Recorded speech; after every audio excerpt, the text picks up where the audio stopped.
Welcome. Welcome back. Welcome It's back. been about a minute.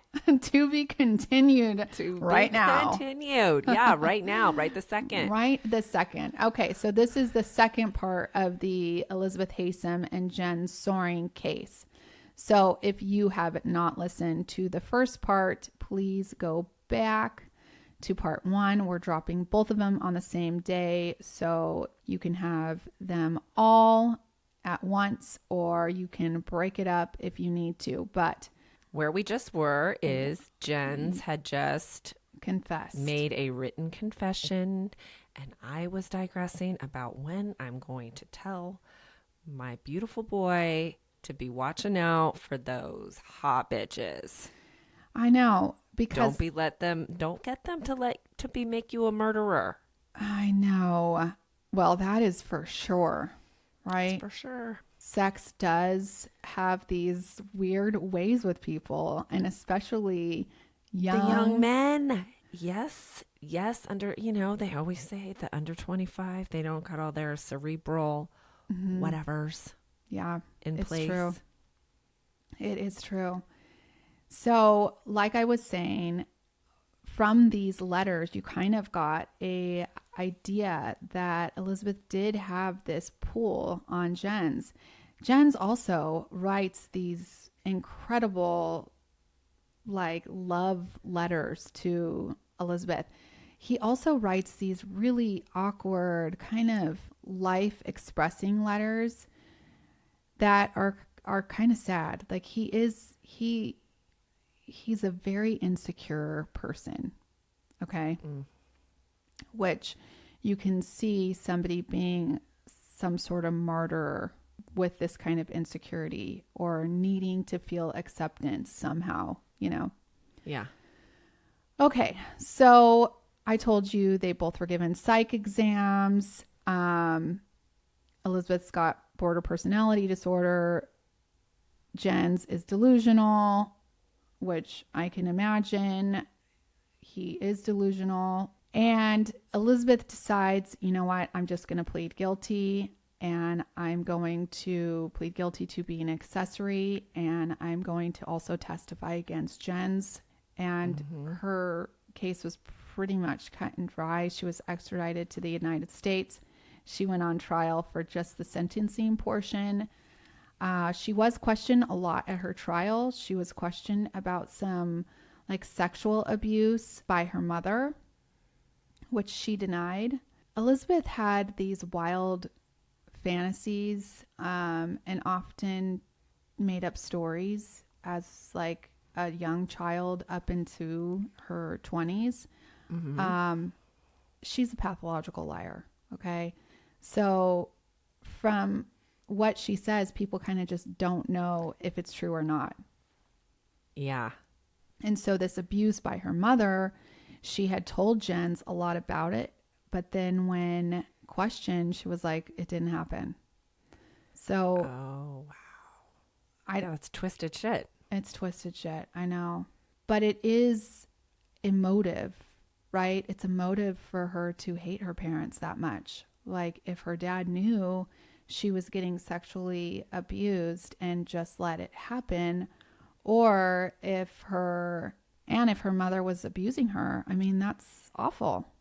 Yeah. I think that could cause enough hatred to want to murder somebody. Hello, look at the Menendez brothers. Right? People are finally having some sympathy for them. But that happened in the 80s. It took so long. Yeah. Yeah. But on the other hand, I have had some experience with the pathological. Look at this. Pathological That's liar. why they don't ask me to go to Harvard Westlake. The pathological lying children. I had a little girl who was saying that my kid was hurting her every day. Yes. It was a nightmare. And it took it took months for them to finally realize, no, this little girl is a liar.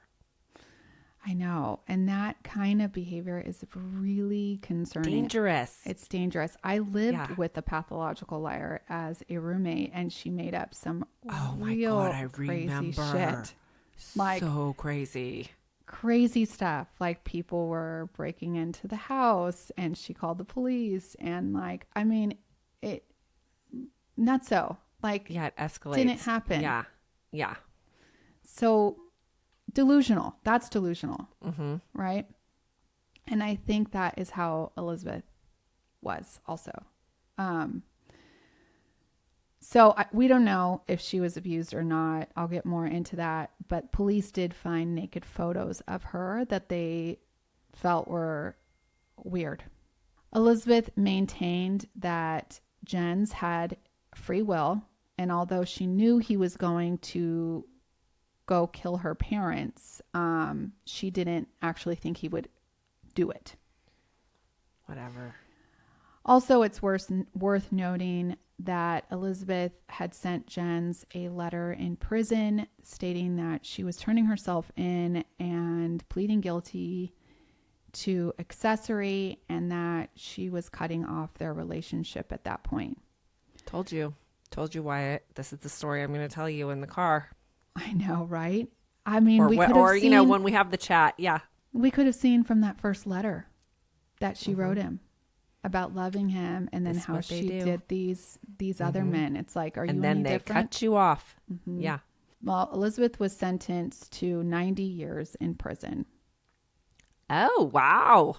Yeah, a lot. They're not effing around in Virginia in the 80s. Okay. But she was up for parole, right? She like not 90 years, but with the possibility of parole. Or I think you get parole after. It wasn't that long when she was up for parole. Okay. Jens, on the other hand, had a different idea of what was going to happen when he confessed. He thought that he was going to be extradited to Germany, where he would be tried as a minor, because that's how he was like still considered a minor in Germany. And he would receive 10 years in prison and probation after 5.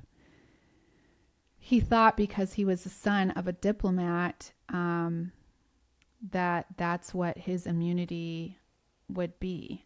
But actually, it turns out that kind of immunity only was granted to the employees of the White House, not their children. So Jens would be sent to the United States for capital punishment. But there was one problem. He was held in the United Kingdom, and the United Kingdom does not believe in the death penalty. And at this point, Jens would be up for death penalty. And the UK was like, we're not extraditing him back. Yeah, that happens. And so the United States, after almost 5 years, decided to take execution off the table. Mm-hmm. And Jens was sent back to the United States. So now we're at 1990 during Jens's trial, and he takes the stand and he pleads not guilty. Jens had another tale to tell. He claims that he only confessed to save his beloved from the electric chair, as he thought he had immunity, being the son of a German diplomat. He claimed that he was going to take the 10 years and really serve 5. And then that would be like better than Elizabeth going to die. Okay. He claims that his first confession was a lie. He said that he was actually the one that bought the movie tickets and went to see the movie. He also recounted the movie that he watched. He said that he also was the one that went back to the hotel room after the movie, ordered room service, which there is a room service bill with his name on it. However, the investigators never decided to collect and save the receipt, so we could see if it was actually Jens's signature. But the signature on the receipt is Jens's name. Okay. Also, he says he ordered room service after the movie, which was pretty late. The manager of the hotel says it was the last order of the night, so he thinks it's probably around 11 because that's when the kitchen closed down, so somewhere between 10:30 and 11. He claims that Elizabeth is the one that did it. He says that Elizabeth came back to the hotel room and confessed killing her parents to him. He turned the whole scenario onto her. He says he had no reason to kill her parents, but he did have a reason to save the love of his life. The prosecution did have some evidence against Jens. For instance, Jens has type O blood, which was found at the crime scene. They also have all these bizarre letters, so many letters, and they had one key piece of evidence. They had this sock print. So the shoe print I told you was size 7. It was like way too small for his foot. But the sock print was like, when you see like the overlay, they had like the carpet sample, and then they like have a piece of paper that had Jens's sock print over it. It looks pretty much like a match. Okay. The defense had some key facts also. For instance, like there was no weapon found. There was no blood in the rental car, like not even a trace amount of blood. They took luminol to that car and not one speck of blood lit up. And so they were like, if he was in a bloody sheet with bloody shoes, how on earth did that happen? Also, I forgot to note this. Elizabeth had claimed that Jens got back to the hotel and was all bloody in the sheet, and that she cleaned the carpet with Coke, like Coca-Cola. Okay. That is not taking out. We all know, right? The only thing that's taking out blood is hydrogen peroxide. Right. Not Coca-Cola. So there was no blood in that car. Yeah. Also, there was blood at the scene besides type O. There was Elizabeth's blood type. I think hers was B at the scene. They also found unidentified fingerprints on the shot glass, and they found Elizabeth's fingerprints on the vodka bottle, which they chalked up to being from weeks prior when she was at the house. But I don't know. If they were drinking that much, I think they probably go through vodka bottles. Actually, I think that was probably a new bottle. I think these two were alcoholics, like day and night drinkers. At a 0.22 level, and you're still functioning, you drink a lot. Yeah. Jen's original account of what happened also did not line up with the actual crime scene. Jens did not recall what Nancy was wearing. He said that she was wearing pink, and in fact, she was wearing a blue robe. She was also wearing a robe, like a nighttime robe, which I don't think I don't know, wouldn't you change if somebody came to your house unexpected? I don't know. And you sat down with dinner with them? Something just doesn't seem right to me here. Unless it was your kid, then Unless you're it was like, your kid. Yeah, then you're like, yeah, whatever, have a seat. Mommy's That's drinking vodka right. in her robe. Deal with it. Unless it was your kid. Yeah. They also say that if what Jen said is how he slashed Derek's throat, that there would have been no way that Derek would be able to talk after that. And remember, he said he says that he yelled something like, "Hey man, you must be crazy," or something. Which also doesn't sound like what somebody would say. No, that never made sense. It seems like if you were being attacked, you try to flee the scene or call the police, something. Yeah. They found blood in the shower that was not Haysom's or Jen's. And all this seemed pretty good in Jen's favor, right? Like, to me, it seems like they don't really have a lot. These letters, they were super damning. And there's one that she writes after the murder where she doesn't necessarily say that Jens is the murderer, but she talks about his sacrifice. And so I don't know if even at that point, he was like, I'll take the blame for it because my dad's a diplomat. And Maybe she's that's talking just about it's just that like kind of sacrifice.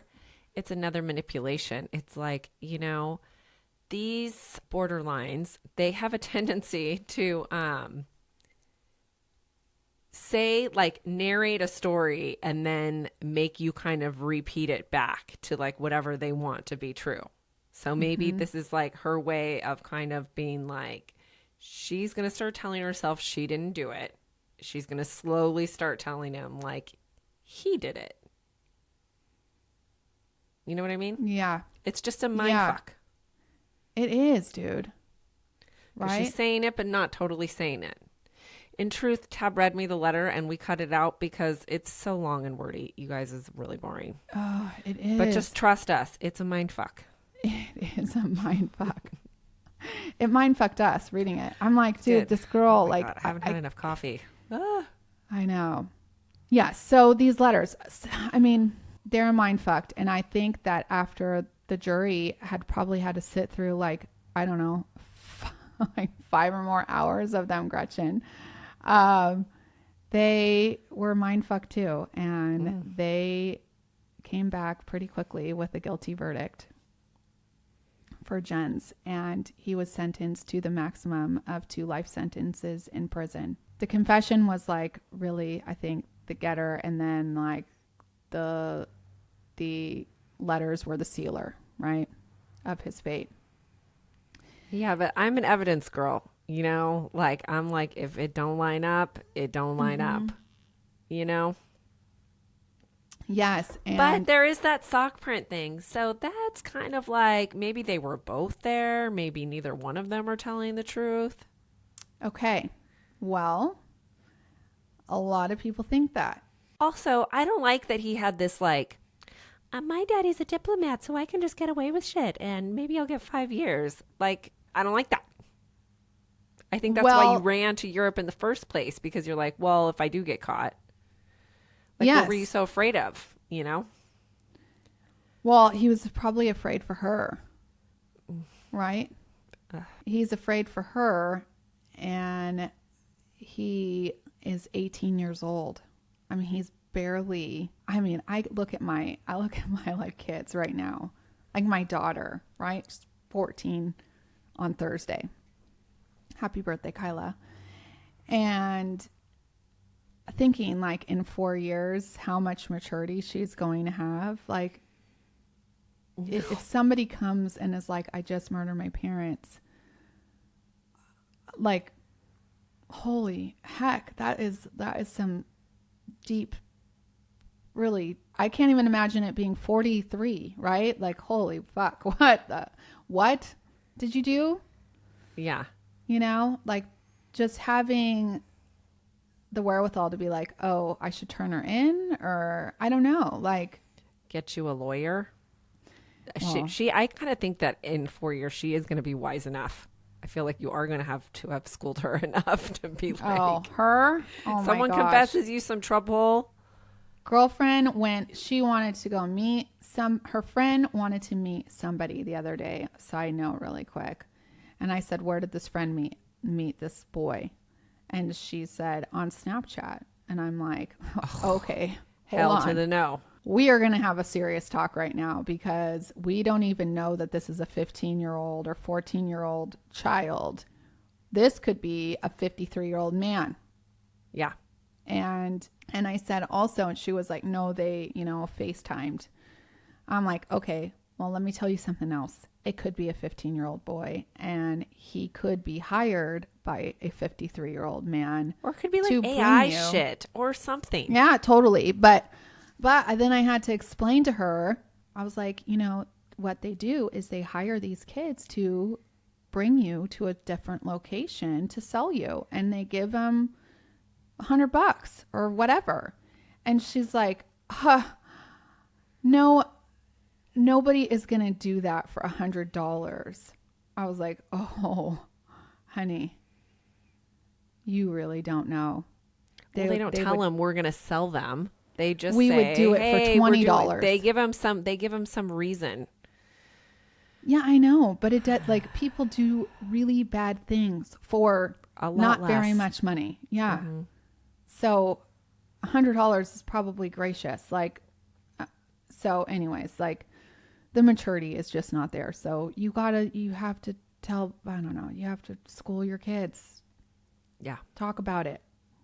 Anyways, so from the time that Jens was convicted, he has always maintained his innocence. And after this documentary, I was actually convinced of his guilt. I thought that the Netflix producers who said that maybe it was two of them, which you said that they did it together, was probably more likely. And I, like, that's when I went and I was like, okay, I have to know, like, what happened? I know there's more. So that's when I went down to this rabbit hole. And let me tell you, Jens and Elizabeth, they have not spoken. She has been pretty quiet since her sentencing. She did find out that in 2016, Jens was up for a pardon by the governor in Virginia. And she was like, oh, hell to the effing no, he's not. And she came out and still said, like, he did it. I did not do it. And she was actually questioned about the sexual abuse from her mom at that time again. And she said that it was true. That is the only time that she has said that the sexual abuse was true. But I don't think that she has recovered from her being a pathological liar. I think she still is a liar. I don't think that ever goes away. If it does, probably takes like a lot of mental help to get it, to figure out how to rid yourself of something that comes so naturally. Yeah. Jens was up for a pardon by the governor in 2016. And the day that he was supposed to be released, a new governor was put in place and took it away. It's all some political bullshit that we won't get into, but many people are on Jens's side and they see a lot of flaws in this case. Let me tell you, I think 4 out of the 8 investigators believe Jens. They believe that he's innocent. Interesting. The prosecutor now believes that Jens is innocent. And Jens has the Innocence Project behind him, which is really, really hard to do. Right. The Innocence Project does not take people unless they are about 100% sure that they are innocent. I think I don't think he did it. I also will say they don't believe that they don't believe that it was her and him. They do believe that there was more than one person that was in that house that day. It wasn't just Elizabeth, but they don't believe it was Jens because they said, they do think that somebody did go to the movies. Somebody did order room service. There wasn't enough time to do all that. So somebody was there. Jens claims it was him. Jens, since he was in prison, has written 5 books, some of them about the murder, where he talks about the real story. He claims that the two of them did go to DC together. And then Elizabeth told him at the time, hey, I have to run back to my parents' house for a drug deal, like some sort of thing where she owed this guy money or something, and something about the drug dealers were going to like go after her parents or go tell her parents or something. So she left. So is that where the drugs came to play? Because we talked about that so long ago. Yes.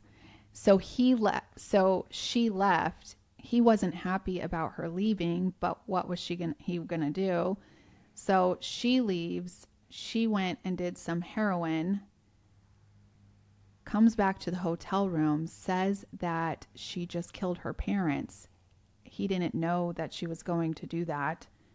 And she said, I was high and the drugs made me do it, which kind of makes sense, right? Like, maybe she was with her drug dealers. She got high. She was like, what? Like, I fucking hate my parents. Let's go. Oh, maybe if she was with a drug dealer, they're like, yeah, your parents are loaded. Maybe I can get some shit. Yeah. And maybe it just went sideways. Maybe that's where the other sock print is from. Some drug dealer that they don't know who is. Yes. Yes. And they concocted this plan to, you know, he would take the fall for her and he would take the 5 to 10 years for the love of his life. She denies everything. She denies everything that he's ever written. Okay, so remember there's like this other blood, which now we have DNA, and it is not his. It is 2 other men's blood. I mean, yeah, 2 other men's DNA was at the scene of the crime. And in the Netflix documentary, it says like maybe the DNA got mixed with Derek Haysom's DNA, but from stuff that I've read after, it's absolutely not true. And they could test that DNA, but they have never done it. They have never ran that DNA profiles through. They know it's 2 other men because they could see the chromosome, but they have never ran that DNA through the database to see if it matches. Or whatever. Yeah, with anybody else. So he thinks that it was probably some drug dealers that were with her, and they killed the Haysoms, and they probably got away in another car, not the rental car, and then she came back in the rental car clean. His other books, because I told you he wrote 5, were one was about prayer in prison as he turned into Catholicism in prison. I mean, he's a really brilliant, exceptional writer. He wrote another book titled How to Make Bad People Worse about American prison system. And it's kind of a realization that our prison system is flawed. He talks about how the German system works at reforming prisoners. Like, their goal is to reform all prisoners. And it's a great goal. I think that we could do a lot more in our prison system in terms of reformation, but you can't reform everybody, right? Like, I think there's some sexual predators that are never going to be reformed. They should be locked up forever. Child endangerment, all that, like, you're a fuck to me. You can die in prison. I don't care. But others, I think, can be reformed. I think people change. Robbers, drug dealers. Mm-hmm. I will tell you, last week they put to death, which would be 2 weeks ago, they put to death this guy, I think in Alabama, one of the A states, can't really remember. And I was like, oh, he was 49. I can't believe they already put him to death. Like, wonder when this crime happened. So I looked it up. This guy was 49 when they put him to death last week. And he did a crime in the early 90s. He was a teenager. He murdered this guy during a robbery with a friend. Mm-hmm.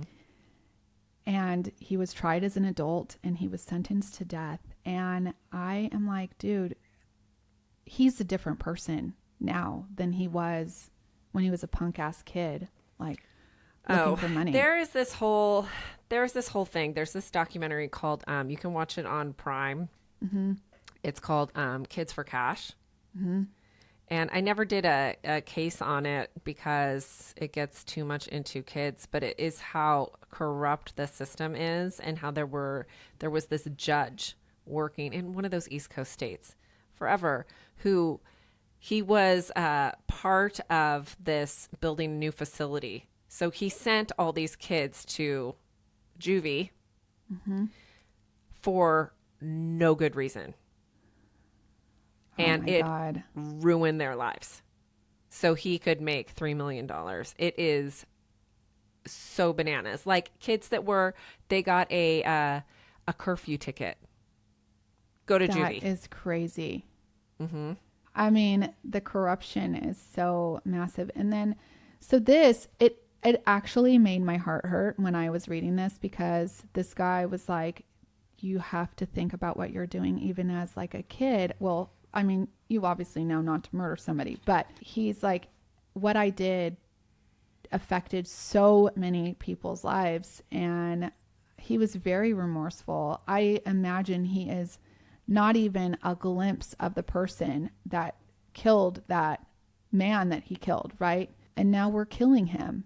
For what reason? I mean, he's not even the same person today that he was then. So to me, it's like, kill the person that they were at the time, but then we can't do that because we need to give them opportunity to have appeals, right? You need an opportunity to appeal. But after 30 years, like, Well, I don't that's know. why- I just, yeah. I don't like it. It does not sit well with me at all. As far as Jens, like I said, he has a lot of supporters. There are unanswered theories. For instance, this one guy called up the police shortly after he saw Elizabeth and Jens's picture on the news. And he was like, oh, I saw that girl in my shop. She came with this car. And another man who is not the guy in this picture. And he was like, the car was totally bloody and I found a knife in it. But he wasn't ever contacted back. And he said he also called, I think, either Jen's attorney or somebody. I mean, but this guy is adamant that he saw Elizabeth. He knows that that was her. He had this car with this bloody carpet in it. Also, two other men, these vagrant drug addicts, were arrested shortly after the Haysoms were found, and they had stabbed somebody else. And then, like I said, the DNA, they've never tested. We know that they tested it against Jen's. We know it's not his DNA. They do not have any of his fingerprints. So there is not a lot of evidence suggesting that Jen's was there. There is some evidence that Elizabeth was there, and they both had been up for parole a few times. Jen's parole had always been denied until 2019, when the parole board decided to release both Jen's and Elizabeth and extradite them back to their home countries. And so they both got released. Stop it. Mm-hmm. Yeah, at the same time. And Elizabeth has not given any interviews, and she has not said a damn word. She, from all we know, I mean, she's, has only ever said that she is innocent, and Jen's is, or she takes responsibility for her part in it, and having the motive to kill her parents, but says she did not kill her parents, which maybe she didn't. Maybe it was the drug dealers that did it, and she didn't. Also, that sock print, by the way, they say that's junk science. They say that you could put like basically anybody's sock print over another sock print and like it looks the same. Yeah. Okay. So that, I don't even know if that would hold up anymore in any court of law. So then I'm confused. Why is if Jen's is released, then why is the Innocence Project working on this? Because they didn't, they just released him on parole. They didn't, he was not found innocent. Okay. And so, I mean, I'm pretty sure, and Jens thinks that they did that to basically like not pay him, right? Yeah. I think it's like $1.6 million that he would get, which he says himself, he says like, it's not a lot of money, but Jens, it's a lot of money. Like, yeah, like we don't have that kind of money sitting in our court systems just to give it out. And so that is for sure why they did it. And they were going to extradite him to Germany. So they don't want that $1.6 million also being spent not in our own country. right. Jens, like I said, Elizabeth doesn't talk at all, but Jens is like, he won't shut up, dude. This guy, he has his own podcast. He's on podcast. He has made, he did that Netflix, which he's really disappointed about. Because you think the Netflix, because I didn't watch it, it portrays him as guilty? I think it portrays him as probably being there alongside. They kind of threw that in at the very end. He was happy with it all the way up until that point where he's like, what? Like, that didn't happen. They also kind of convoluted the whole DNA thing, making it sound like, oh, it could possibly be his, but mixed with somebody. But it's not his DNA. It's not his fingerprints. The sock print, it doesn't really match up. It probably was her sock print. She probably took off her shoes. There were some parts of it that, I mean, I think she told Jens what happened. And then he recounted as best as he could in his own way to be like, oh, I took off my shoes and then I was in my socks kind of thing. Yeah. Like he knew some things, right? As much as Elizabeth probably told him to make a confession. I'm like, there are still parts of me where I'm like, did it? I don't know. I mean, I still have a little tiny bit of doubt, but I'm pretty sure like he's super, super articulate. And he answers all people's questions. Okay, but well, he's super I think smart. if everybody, for those of you that subscribe to us on Apple or, on Patreon, let's all watch it. I'm going to watch it. You're going to watch it. And then Tab and I are going to... We'll talk about it on a short bonus. Let's have it come out. Maybe we have it come out on Thursday along with our bonus episode. It's a four episode series this week. You're going to get a lot of Housewives, but you have to watch it you have a few days. Okay. Do it while you're making the turkey. Well, they've already made their turkey. Oh, you've already made your turkey. Damn it. Yeah. I still have to make mine. That's when I'm going to watch it. Oh, this is Monday. I wonder. Yeah. Let's just release it Thursday. Okay. Do it while you're cleaning your house from all those out of towners. Yes. It's fascinating, right? It's like this guy, and you should also look up his name on podcasts and you can hear some of him talking in actual English, which he does all his podcasts in English. So I'm like, this guy, they really did make him talk in German on this. Yeah, I don't like that. Yeah. What about all of her siblings? So some of them believe, I think, that it was her. And I think only maybe one of them, I can't remember. I watched that Netflix so long ago. I've done so much deep diving since then. I think one of them kind of supports her, but told her that he would never talk to her again if she did any media. So I think that's why she mums a word. Well, that's very telling if the people that grew up with you think you're capable of doing it. I think they did. Yeah. I mean, I'm sure they knew that she was like a liar. Oh, yeah. That would be so terrible to grow up with. Okay, so I've got to run because I forgot my mom just landed from the airport and this episode ran into a double parter. So anyways, thank you for all of your support on Patreon. We have different levels now. So if you want a sticker, you could pay just a little bit more. If you want swag, like actual merchandise, we have that on there also. Or if you just want to buy merchandise, you can go to housewivesoftruecrime.com and get your sweatshirts or your cute hats now. I'm telling you, this stuff is good. Super soft. I've already washed this one I'm wearing. If you could see it, I don't know if you can. It's called Clink Clink. It's a Christmas one. We also have some fun ones for New Year's. The black one with just the pink or the silver writing with Clink Clink is really fun for New Year's, I think. And if you want to support us more, please go to patreon.com/Housewives of True Crime or on Apple or Clink Clink Club. And we're also on Spotify with our bonus episodes. So that is one way to pay us a special Christmas present. And I think that's all for today, Gretchy Poo. Okay. Clink, clink.